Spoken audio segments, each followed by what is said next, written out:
नमस्कार, आप देख रहे हैं खबर उत्तर प्रदेश और मैं आपके साथ प्रियंका राजपूत। खबरों में सीधे रुख करेंगे और सबसे पहले बात करेंगे आजमगढ़ की। आजमगढ़ के गांव में बिजली के खंभे को लेकर मामले में प्रधान की तरफ से धमकी मिलने का मामला सामने आया, जिसके बाद विद्युत संविदा कर्मियों ने जिला मुख्यालय पहुंचकर कलेक्ट्रेट के सामने प्रदर्शन किया और आरोपित प्रधान के खिलाफ मुकदमा दर्ज करने की मांग की। वहीं महाराजगंज थाना एसओ ने पर कार्रवाई करने की गुहार लगाई है। चाहूँगा सर कि मामला महाराजगंज थाने के अंतर्गत आता है। एक गांव है गोरखपुर, वहां के ग्राम प्रधान के द्वारा हमारे संविदा कर्मी को जान से मारने व हमारे विभाग के उच्च अधिकारियों को गाली गलौज देते हुए यह कहा गया कि आपके अंदर जितना पावर हो आप लगा लो, मेरा कुछ नहीं बन बिगड़ सकता है। जब सुबह में हम लोग कोतवाल महोदय के पास गए, रात में एसओ महोदय को उसकी जानकारी दी। एसओ महोदय ने कहा आपके पास एविडेंस है? मैं कहा मेरे पास एविडेंस है। उनके बाई व्हाट्सएप उनको भेजा भी। सुबह में गया हूँ तो कोतवाल महोदय कह रहा है कि आप हमारे ऊपर इतने लोगों को लेके आ गए, हमारे ऊपर प्रेशर मत बनाए। कोतवाली पुलिस और विधुना पुलिस को बड़ी सफलता हाथ लगी है। बुंदेलखंड एक्सप्रेसवे का सरिया चुराने वाले 4 शातिर चोरों को पुलिस के दबोच किया। आपको बता दें कि पुलिस ने 20 कुंतल सरिया के साथ एक ट्रैक्टर ट्रॉली बरामद की और पुलिस ने 1 चोर और 3 चोरों को गिरफ्तार किया है। बरामद माल की कीमत लगभग 2 लाख रुपए बताई जा रही है।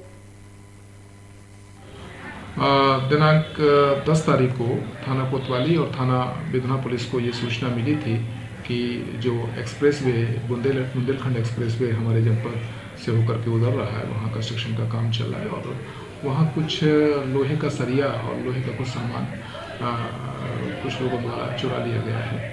उस सूचना पर तुरंत दोनों थानों में एफआईआर पंजीकृत कराई गई और दोनों थानों में सर्च ऑपरेशन कराया गया। उसी सर्च ऑपरेशन के दौरान थाना कोतवाली पुलिस को चिरौली के निकट एक ट्रैक्टर में करीब 20 कुंटल सरिया जो है मिली है। एक चोर भी ट्रैक्टर ड्राइवर वो भी मिला है।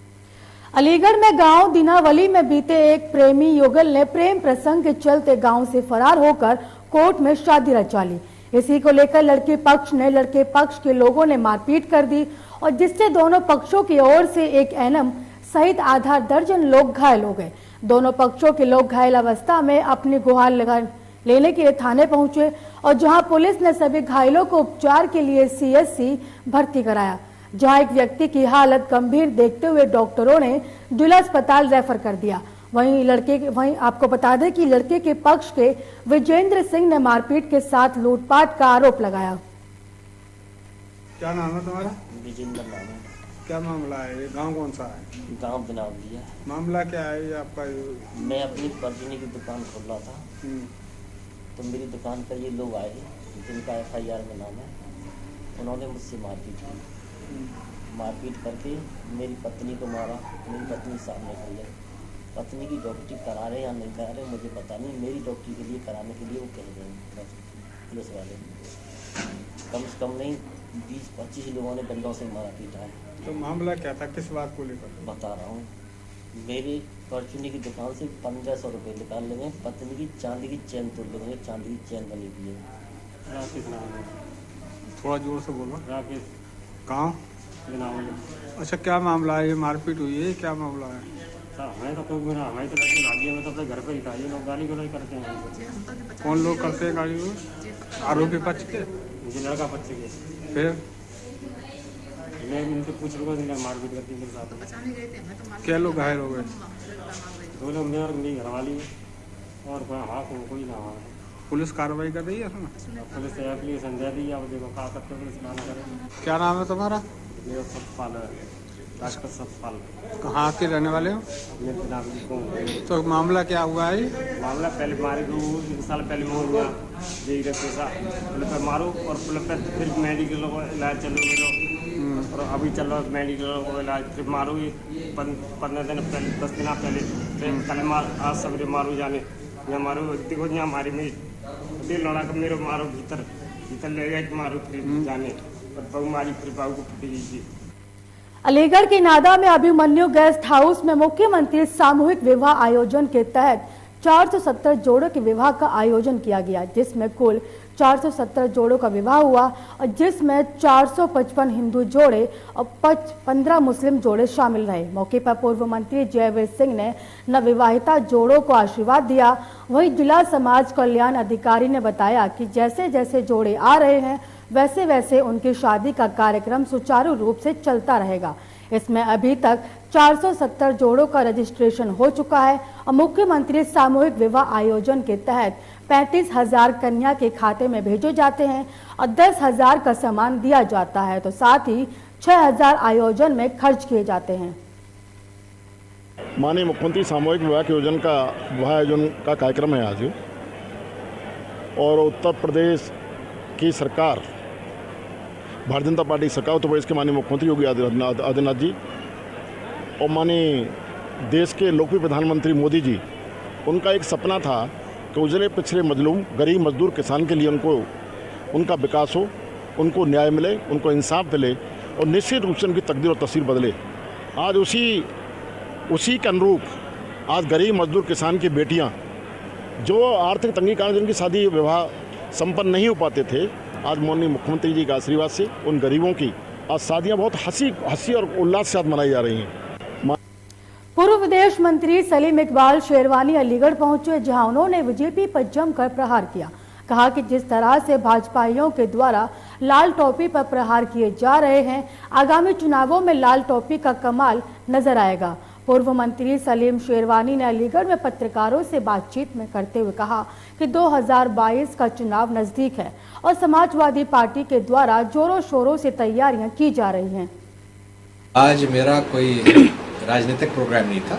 हमारे बहुत पुराने साथी हैं अश्विनी शर्मा साहब, उनके यहाँ शादी थी तो उसमें मैं आया हूँ।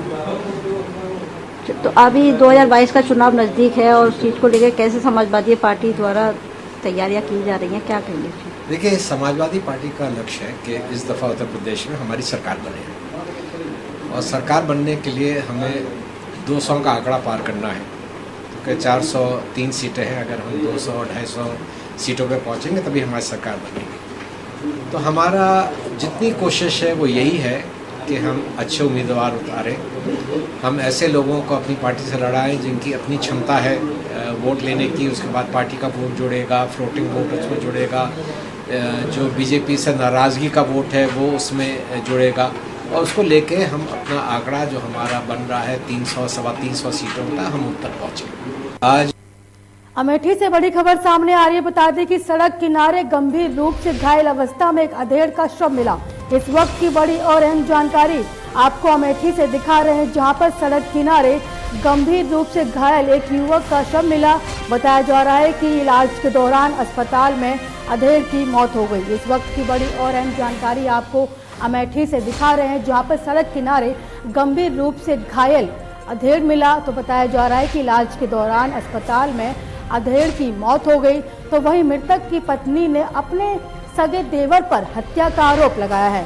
बताया जा रहा है कि मृतक की पत्नी ने आरोप लगाते हुए थाने में तहरीर दी। तो वहीं मौके पर पहुंची पुलिस ने शव पोस्टमार्टम अस्पताल भेज दिया है और बताया कि जांच शुरू कर दी। और बता दें, पूरी घटना जामो थाना क्षेत्र के जगदम्बपुर मठिया की है। आपको इस वक्त की बड़ी और अहम जानकारी अमेठी से बता रहे हैं, जहां पर सड़क किनारे गंभीर रूप से घायल अवस्था में एक अधेड़ मिला और बताया जा रहा है कि इलाज के दौरान अस्पताल में अधेड़ की मौत हो गई। बुलंदशहर में अरविंद ने एशियन रोइंग चैंपियनशिप में स्वर्ण पदक अपने नाम किया। बता दें कि खुर्जा क्षेत्र के गांव खबरा निवासी अरविंद ने थाईलैंड में आयोजित एशियन रोइंग चैंपियनशिप में स्वर्ण पदक अपने नाम किया था। जानकारी के बाद गांव में परिजनों और ग्रामीणों के बीच खुशी का माहौल है और आज सुबह 7:45 पर रोइंग खेल शुरू हुआ था। इसमें इन्होंने प्रतिभाग करते हुए स्वर्ण पदक जीता और जानकारी के बाद परिजनों ने ढोल नगाड़े के ताल पर डांस किया। साथ ही ग्रामीणों के बीच मिठाई खिलाकर खुशी जाहिर की और ग्रामीणों ने परिजनों को जीत की शुभकामनाएं दी। चंदौली में महेंद्र टेक्निकल इंटर कॉलेज में सांसद खेल स्पर्धा समापन और जिलाधिकारी एकादश के बीच मैत्रीय क्रिकेट मैच खेला गया, जिसमें सांसद एकादश विजयी रहे। वहीं आपको बता दें कि सांसद एकादश की तरफ से धुआंधार बल्लेबाजी करते हुए धानापुर के ब्लॉक प्रमुख अजय सिंह खलनायक ने सर्वाधिक 53 रन बनाए। वहीं सैयद राजा विधानसभा के विधायक सुशील सिंह ने 48 रन बनाकर जिलाधिकारी एकादश को 6 ओवर में 107 रनों का लक्ष्य दिया। वहीं रनों के पीछा करने के उतरे आपको बता दें कि वहीं रनों के पीछे करने उतरी जिलाधिकारी एकादश की टीम की तरफ से ओपनिंग करते हुए जिलाधिकारी संजीव सिंह ने भी धुआंधार बल्लेबाजी की, लेकिन जीत से 8 रन दूर रह गए और सांसद एकादश की टीम विजयी रही। खबर यूपी के चंदौली जनपद के जिला अस्पताल से है, जहां पर नेशनल हाईवे पर अज्ञात वाहन और ई रिक्शा की जोरदार टक्कर हो गई, जिसमें 2 की हालत गंभीर है और एम्बुलेंस की मदद से दोनों घायलों को जिला अस्पताल ले जाया गया, जहां पर चिकित्सकों द्वारा इलाज किया जा रहा है। बीजेपी राष्ट्रीय अध्यक्ष जेपी नड्डा एटा रामलीला मैदान पहुंचे और आज बीजेपी राष्ट्रीय अध्यक्ष जेपी नड्डा 3 चरणों में ब्रज क्षेत्र की बैठक लेंगे। बता दें कि भारतीय जनता पार्टी के राष्ट्रीय अध्यक्ष और उत्तर प्रदेश के मुख्यमंत्री योगी आदित्यनाथ और प्रदेश अध्यक्ष स्वतंत्र देव सिंह ब्रज प्रदेश की बैठक को 3 चरणों में संबोधित करेंगे। प्रथम चरण में ब्रज प्रदेश के 19 विस्तार की बैठक को राष्ट्रीय अध्यक्ष जेपी नड्डा संबोधित करेंगे, तो वहीं दूसरी तरफ प्रमुख बैठक बूथ अध्यक्षों की होगी, जो प्रदेश के 19 जिलों से 28,233 की संख्या में उपस्थित रहेंगे। तो वहीं दूसरी बैठक के बाद अंतिम बैठक बूथ अधीक्षकों के बैठक की समापन के बाद अंतिम बैठक संपन्न होगी, जिसमें 19 जिला अध्यक्ष और 16 जिला प्रभारी, 19 जिला विस्तारक और 65 विधानसभा प्रभारी उपस्थित रहेंगे। फतेहपुर में अंतर्राष्ट्रीय हिंदू परिषद राष्ट्रीय बजरंग दल डॉक्टर प्रवीण तोगड़िया ने बयान देते हुए कहा कि केंद्र सरकार जल्द से जल्द जनसंख्या कानून बनाए।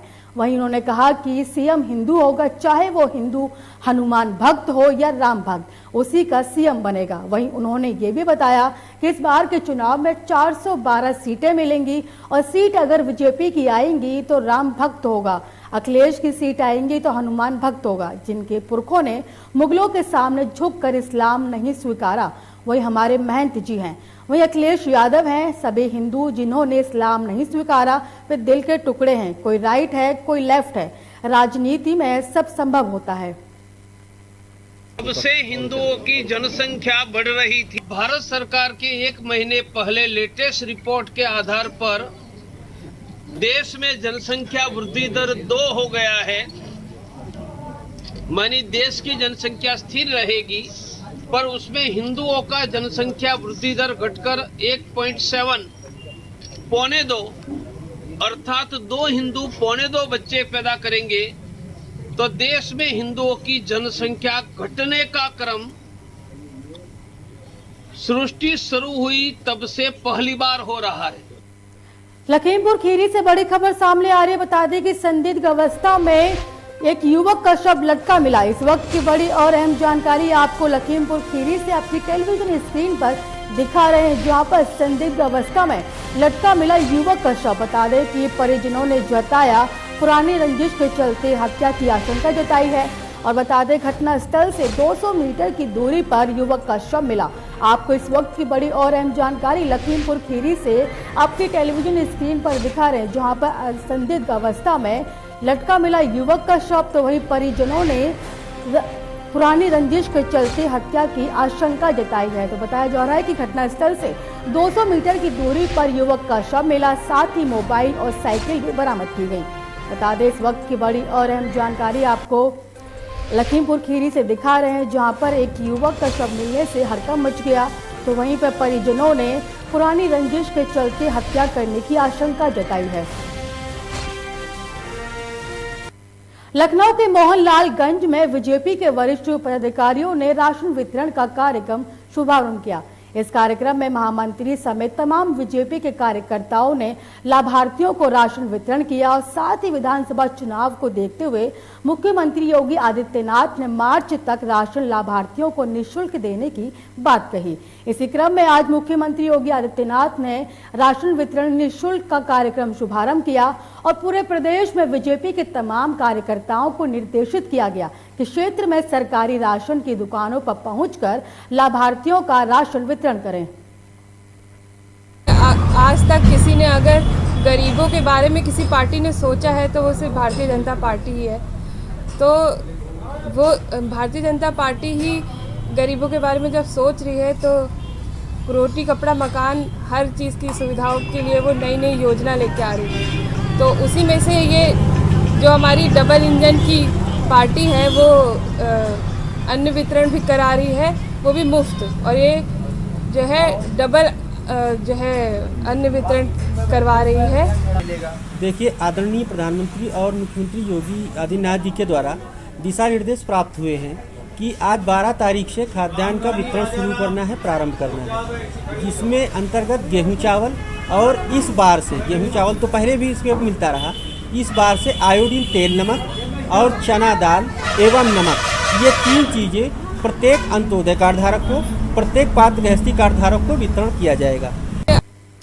लखनऊ से बड़ी खबर सामने आ रही है। बता दें कि AIIM अध्यक्ष असदुद्दीन ओवैसी का कानपुर दौरा है। इस वक्त की बड़ी और अहम जानकारी आपको लखनऊ से दिखा रहे हैं, जहां पर असदुद्दीन ओवैसी का कानपुर दौरा। तो वहीं कल कानपुर दौरे पर असदुद्दीन ओवैसी पहुंचेंगे और बता दें कि GIC ग्राउंड में जनसभा संबोधित करेंगे। आपको इस वक्त की बड़ी और अहम जानकारी GIC ग्राउंड में बता दें कि असदुद्दीन ओवैसी GIC ग्राउंड में जनसभा को संबोधित करेंगे। आपको इस वक्त की बड़ी और अहम जानकारी लखनऊ से दिखा रहे हैं, जहां पर आज असदुद्दीन ओवैसी का कानपुर दौरा है और बताया जा रहा है कि GIC ग्राउंड में जनसभा को संबोधित करेंगे।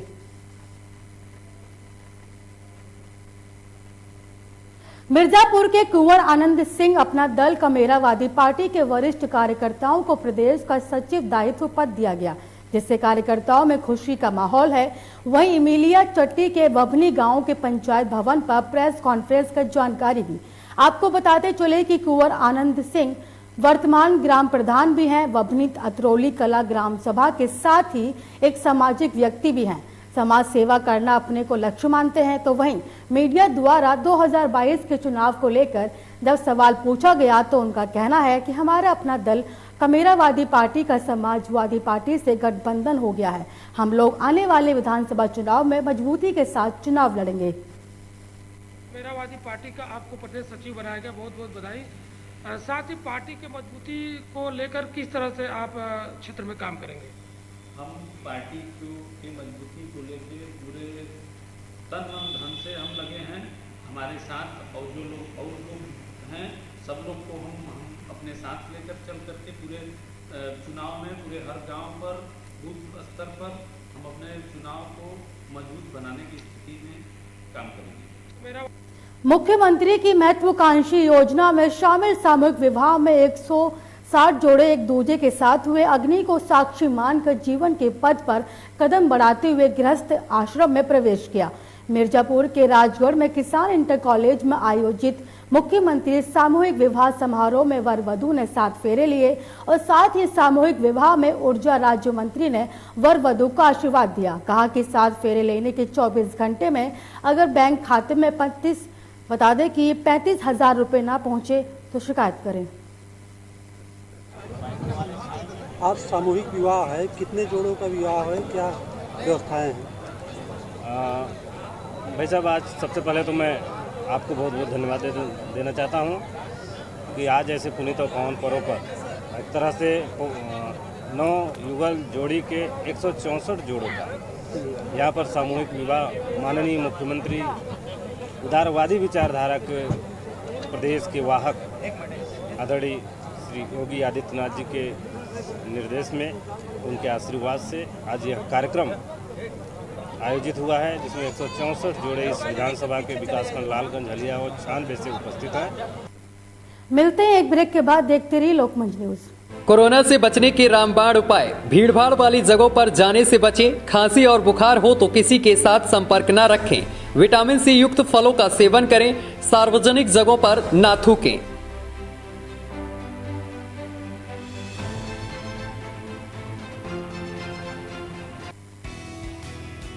रज्जू भैया सैनिक विद्या मंदिर, गांव खंडवाया, तहसील शिकारपुर, जिला बुलंदशहर आपका स्वागत करता है।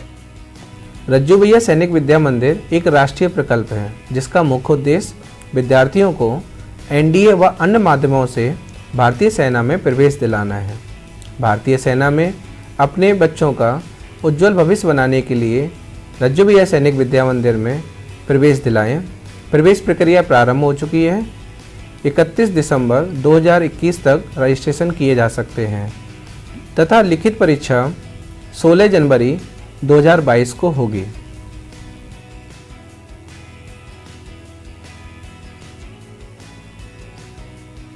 जो बच्चे रिटन एग्जाम क्लियर कर लेंगे उनका साक्षात्कार होगा, उसके बाद मेडिकल होगा, उसके बाद मेरिट लिस्ट तैयार की जाएगी और जो बच्चे मेरिट लिस्ट में आएंगे उन्हें इस स्कूल में एडमिशन दिया जाएगा। योग्य शिक्षकों के माध्यम से रज्जू भैया सैनिक विद्या मंदिर में छात्रों को योग्य सैनिक, योग्य नागरिक और सफल मनुष्य बनाने के अवसर का लाभ उठाएं।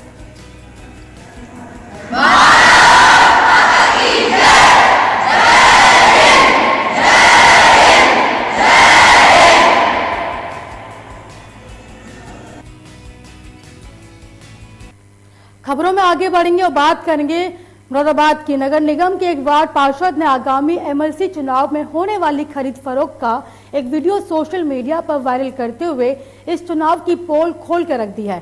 वीडियो वायरल करने वाले पार्षद का आरोप है कि उन्हें कुछ गिफ्ट और मिठाई भेजकर पूर्व की सपा सरकार ने कैबिनेट मंत्री रहे और वर्तमान में अमरोहा नगर विधायक महबूब अली खरीदने का प्रयास करने में लगे हुए हैं।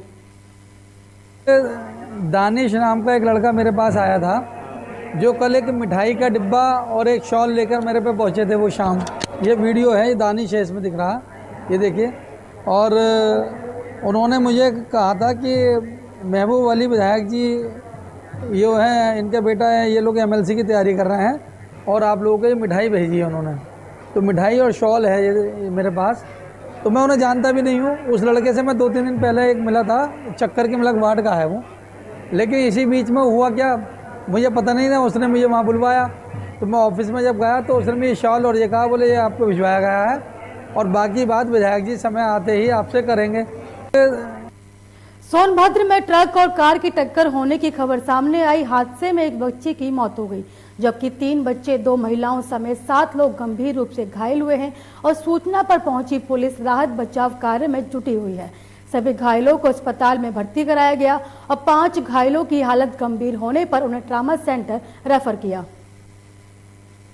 कहाँ के रहने वाले हैं?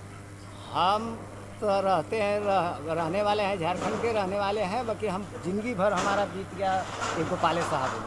सारी मकान जो है आपकी बच्ची, ये जिस बच्ची की मृत्यु हुई है, ये क्या काम करती थी? काम करती थी, जो लाई है वो क्या नाम है उनको, बुढ़ऊ के नाम अभी हम पता करके देते हैं। कितनी उम्र होगी हमारे बच्ची के? हाँ 14 साल। 14 साल है उसकी उम्र। हाँ। कब से काम करे तुमके घर? काम तो वैसे भाई सच्चाई पूछिएगा तो काम ज़्यादा दिन नहीं कर रही थी, पहले से मतलब 2-3 साल से ही कर रही है। आपको किसके द्वारा सूचना मिली कि उस बच्ची की मौत हो गई है एक्सीडेंट से? हमको इसको कुछ नहीं दौलत। मिशन शक्ति का ढिंडोरा पीट रही पुलिस का निर्दयी चेहरा उजागर हुआ है। नहाते समय बेटी की गोली का छर्रा पेट में लगा और तब से इलाज और इंसाफ के लिए भटकते हुए उसे 6 दिन गुजर गए हैं। ना ही उसे इलाज मिला और ना ही इंसाफ मिला। दरअसल ये पूरा मामला मेनका गांधी के संसदीय क्षेत्र सुल्तानपुर के लम्बुआ कोतवाली अंतर्गत अर्जुनपुर गांव का है। पीड़िता की मां शीला कनौजिया का आरोप है कि रविवार को जब उसकी बेटी खुशी 12 घर में नहा रही थी तो कहीं से गोली छर्रा आकर उसके पेट में लग गया। अनफानन में वह उसे लेकर भागी और सीधे थाने पहुंची और जहां उसकी सुनवाई नहीं हुई। वहीं सीओ सतीश चंद्र शुक्ला ने बताया कि आज मुकदमा दर्ज कराकर कार्यवाही की जा रही है।